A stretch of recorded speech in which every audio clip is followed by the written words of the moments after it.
Hello students.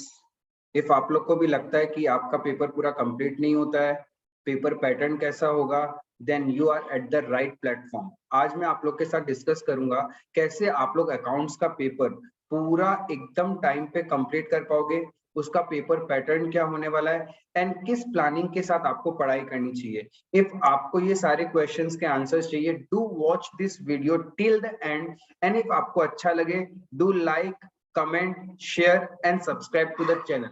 ठीक है, चलिए अब मैं आपके साथ डिस्कशन करूंगा कि आपका class 12 term 2 accountancy paper pattern क्या होगा, कैसे आप हर एक क्वेश्चन को अटेम्प्ट करोगे ताकि आपका प्रॉपर टाइम मैनेजमेंट हो। एंड फिर मैं आपको लास्ट में कुछ इंपॉर्टेंट टॉपिक्स बताऊंगा चैप्टर वाइज कि जो आपको करने से आपके मार्क्स इजीली सिक्योर्ड हो सकते हैं। ठीक है, तो पहले समझते हैं कि आपका क्लास 12 का जो पेपर आने वाला है उसका पेपर पैटर्न क्या है। आपको पता होना चाहिए आपके पूरे पेपर में टोटल 12 क्वेश्चंस होंगे। उन 12 क्वेश्चंस को पार्ट ए और पार्ट बी में डिवाइड किया गया है। पार्ट ए में क्वेश्चन नंबर 1 से लेके क्वेश्चन नंबर 9 आपके पास होगा, ये आपका पार्ट ए में होगा। ठीक है, ये कंपलसरी है। उसके बाद में आपके पास में पार्ट बी होगा। पार्ट बी में दो ऑप्शन होते हैं, या तो आप प्रैक्टिकल क्वेश्चन करो या कंप्यूटराइज बेस्ड एक पार्ट सी होगा।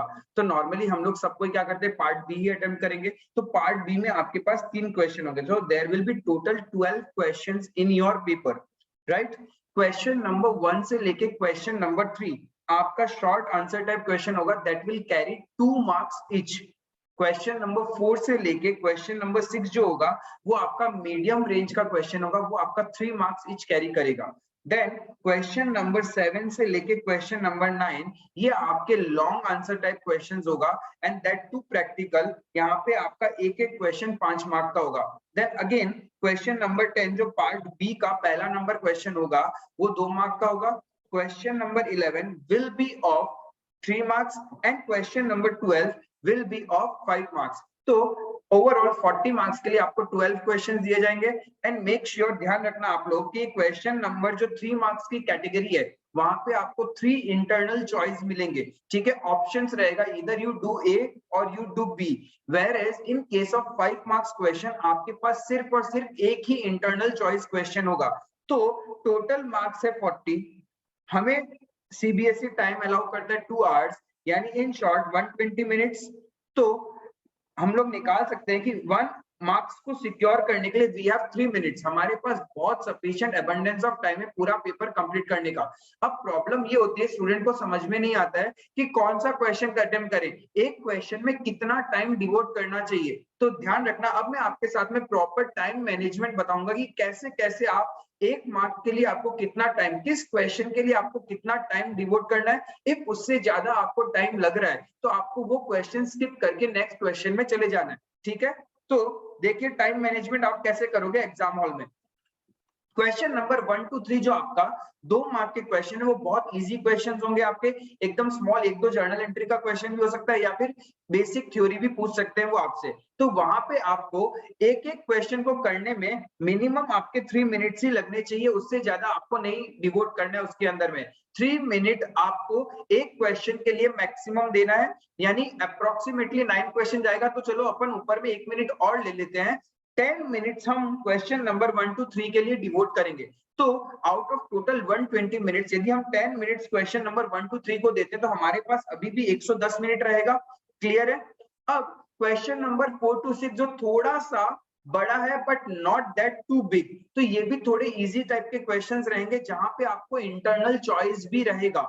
इंटरनल चॉइस भी रहेगा, जो टॉपिक्स आपने पढ़े हैं उन्हीं टॉपिक्स को आप अच्छे से करके वहां पे अटेम्प्ट कर सकते हैं। तो क्वेश्चन नंबर 4 to 6 के लिए आपको क्या करना है, हर एक क्वेश्चन के लिए आप आराम से 10 मिनट डिवोट करना, ताकि कोई भी सिली मिस्टेक्स नहीं करें आप लोग। ठीक है, तो यदि हम 4 to 6 यानी 4, 5, 6 3 क्वेश्चन के लिए ईच क्वेश्चन को 10 मिनट्स डिवोट करते हैं तो हमारा 30 मिनट्स इस कैटेगरी में चला जाएगा। तो अभी भी after devoting 10 minutes to question number 1 to 3, question number 4 to 6 30 minutes, अभी भी हमारे पास में 80 मिनट्स रहेगा। Now come the bigger category, जो सबसे बड़े लेंथ के क्वेश्चन होंगे क्वेश्चन नंबर 7 to 9, वहां पे आपका एक इंटरनल चॉइस होगा। और ये जो इंटरनल चॉइस आपको मिलेगा ये पार्टनरशिप के क्वेश्चन में मिलेगा। एक ऑप्शन में होगा डिसोल्यूशन का क्वेश्चन और एक ऑप्शन में होगा रिटायरमेंट का क्वेश्चन। इन दोनों में से आपको एक क्वेश्चन 5 मार्क का अटेम्प्ट करना होगा। तो यहाँ पे जो बड़े क्वेश्चन है सिली मिस्टेक होने के चांसेस रहते हैं, एडजस्टमेंट ज्यादा करना होता है, इसीलिए हम लोग क्या करेंगे, आराम से कम एक एक क्वेश्चन के लिए 18 मिनट हमने अलग कर दिया। तो हर क्वेश्चन के लिए मैक्सिमम कितना 18 मिनट्स अपन डिवोट करेंगे। हाँ, इफ आपको ऐसा होता है कि एक क्वेश्चन के लिए 20-25 मिनट्स 30 मिनट्स लग रहा है तो आप स्किप कर देना उस क्वेश्चन को, लेकिन मेक श्योर आप कोई भी सॉल्यूशन जब एग्जाम में कर रहे हैं आप उसको कट मत करना, लास्ट तक कट मत करो जब तक आप उसको फ्रेशली कर लो, क्योंकि पता नहीं आपके पास एग्जाम में टाइम रहे या नहीं रहे। सबसे बड़ी silly mistake as a student जो तुम लोग करते हो कि कुछ भी मिस्टेक होता है आपको लगता है ये ठीक नहीं हो रहा है, ऐसा होना चाहिए, आप उसको कट कर देते हो। एग्जाम हॉल में कभी भी आंसर को कट नहीं करना चाहिए जब तक आप उसको फ्रेशली वापस कर न ले। क्लियर है? ये पॉइंट आपको ट्रिकी पॉइंट था जो आपको एकदम एग्जाम में हेल्प करेगा मार्क्स सिक्योर करने के लिए। तो 18 मिनट्स एक क्वेश्चन को देंगे तो यानी अप्रोक्सीमेटली 55 मिनट्स हम लोग को क्या करना है, क्वेश्चन नंबर 7 to 9 में डिवोट करना है। ये डिवोट करने के बाद भी हमारे पास 25 मिनट्स रहेगा।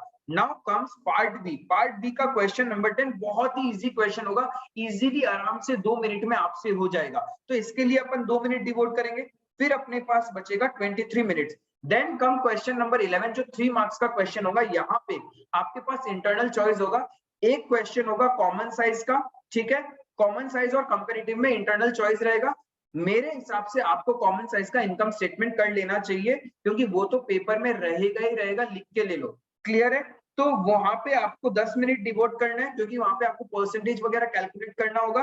तो 10 मिनट डिवोट करने के बाद हमारे पास रहेगा 30 minute. Then come the last question जो आपका कैश फ्लो स्टेटमेंट का होगा। ये कैश फ्लो स्टेटमेंट में आपका कम से कम आप 13 मिनट्स अच्छे से डिवोट करना क्योंकि ज्यादा बड़ा क्वेश्चन नहीं होगा। मेक श्योर आप लोग adjustments related to fixed assets and accumulated depreciation account ये बनाना सीख लो, provision for taxation and dividend, ये 3 पॉइंट आप एकदम अच्छे से कर लोगे तो कैश फ्लो का क्वेश्चन आपका एकदम आराम से हो जाएगा। आई होप यहां तक आपको क्लियर है एंड आप लोग चाहो तो इसको नोट डाउन भी करके रख सकते हो, ठीक है। एंड इफ आपको ये हेल्प करेगा तो प्लीज कमेंट करना, कोई भी डाउट है, कोई भी प्लानिंग कैसे करना है, कौन सा टॉपिक में आपको प्रॉब्लम है, कोई भी चीज जिसके लिए मैं आपको हेल्प कर सकता हूं तो वो भी आप मुझे कमेंट बॉक्स में कमेंट कर सकते हैं। एंड ऐसे में बहुत सी ट्रिकी चीजें डिस्कस करता हूं अपने स्टूडेंट्स के साथ में। इफ आप लोग भी चाहते हो कि ये सब पॉइंट्स आपको टाइम टू टाइम मैं आपके साथ शेयर करूं तो प्लीज लाइक करना, कमेंट करना एंड चैनल को सब्सक्राइब करना। It will just only take a minute but मुझे बहुत मोटिवेशन मिलेगा ताकि मैं फ्यूचर में आपके लिए और बहुत ज्यादा ऐसे वीडियोस बनाऊं। तो अभी तक हमने समझ लिया कि हमारा पेपर पैटर्न क्या है और कैसे आप एक एक क्वेश्चन पे अपना टाइम डिवोट करेंगे। ठीक है, मैं आपको ये भी बता दूं कि आपको सीबीएसई क्या करेगा, आंसर शीट के अंदर में जर्नल और लेजर के फॉर्मेट्स ड्राफ्ट करके देगा, बट क्या ये कंपलसरी हमें वही यूज करना है? कोई जरूरी नहीं है। इफ आप कंफर्टेबल हो, खुद ड्रॉ करके करना चाहो तो खुद ड्रॉ करके भी सॉल्यूशन सॉल्व कर सकते हो। Is it clear? तो इफ आपको अच्छा लगा है, पूरा पैटर्न समझ में आ गया कैसे आपको टाइम मैनेज करना है, मैं गारंटी लेता हूं आपका 40 आउट ऑफ 40 आएगा ना। जैसे कि मैंने स्टार्टिंग में बोला था कि मैं आपको कुछ टॉपिक्स बताऊंगा चैप्टर वाइज जो आपको करके ही जाना है एग्जाम में। सबसे पहले एनपीओ। एनपीओ के अंदर ध्यान रखिए कि छोटा क्वेश्चन 2 मार्क का एकदम बेसिक आएगा, उसके लिए ज्यादा स्ट्रेस नहीं लेना, लेकिन 3 मार्क्स में जो क्वेश्चन रहेगा subscription, cost of material consume, fund based accounting, इन तीनों में से इंटरनल चॉइस रहेगा। तो मेक श्योर इन तीनों में से कोई एक टॉपिक आप छोड़ भी रहे हो, 2 टॉपिक कम से कम कर लेना। मेरे हिसाब से आपको cost of material consume end fund based accounting एकदम अच्छे से कर लेना चाहिए। Is it clear? तो एनपीओ में ये चीज क्लियर है। और जो बड़ा क्वेश्चन आएगा उसके लिए आप स्पेसिफिक, जरूरी नहीं है पूरी बुक सॉल्व करो, एटलीस्ट 7 to 8 क्वेश्चन आप घर पे अपने हाथ से प्रैक्टिस करके एग्जाम हॉल में बैठिएगा। क्लियर है? तो 3 मार्क्स में एनपीओ का क्लियर है। उसके बाद में डिबेंचर्स। डिबेंचर्स सबसे इजीएस्ट ऑफ द टॉपिक है, उसको तो आपको छोड़ना ही नहीं चाहिए। वो 5 मार्क का एक क्वेश्चन आएगा उसके अंदर में आपके पास में, और 3 मार्क का एक क्वेश्चन रहेगा एंड बहुत इजी है। डिबेंचर्स के अंदर इश्यू और रिडम्पशन के साथ के कंडीशन की अकाउंटिंग एंट्रीज जो है वो तो 110% अपने को करना ही है। उसके बाद एक collateral securities and issue of debenture for consideration other than cash, ये 3 टॉपिक उस चैप्टर में से छूटने नहीं चाहिए अपने। और यदि किसी को डिबेंचर में प्रॉब्लम है तो मैंने अपने चैनल में पूरा का पूरा डिबेंचर का कंप्लीट रिवीजन अपलोड किया हुआ है, आप अच्छे से उससे रिवाइज कर सकते हैं। Is it clear? उसके बाद बचा आपका पार्टनरशिप। पार्टनरशिप में है रिटायरमेंट, डेथ, एंड डिसोल्यूशन। आप रिटायरमेंट या डेथ दोनों में से एक पार्ट कर लीजिए, क्योंकि वहां पे इंटरनल चॉइस आपको मिलने वाला ही है। एंड डिसोल्यूशन के अंदर ध्यान में रखिए कि आपको जर्नल एंट्रीज वाले क्वेश्चन बहुत अच्छे से करने हैं। Is it clear? And then come आपका एनालिसिस ऑफ फाइनेंशियल स्टेटमेंट। वहां पे कंपैरेटिव एंड कॉमन साइज दो है, तो आप दोनों में से कोई एक टॉपिक भी कर लेंगे तो वहां आप सिक्योर्ड हो जाएंगे। पूरा फॉर्मेट बेस्ड है, बस सिली मिस्टेक्स में आपको ध्यान में रखना है। एंड कैश फ्लो स्टेटमेंट, जैसे कि मैंने पहले बताया, ज्यादा क्वेश्चन नहीं करना, एटलीस्ट 5 to 7 क्वेश्चन, जहां पे आपका फिक्स एसेट से रिगार्डिंग एडजस्टमेंट्स है, डिविडेंड के रिगार्डिंग एडजस्टमेंट्स है, एंड प्रोविजन फॉर टैक्सेशन, यानी टैक्स का पॉइंट है, टैक्स कितना पे किया, टैक्स प्रोविजन फॉर टैक्स का अकाउंट बनाने का क्वेश्चन है।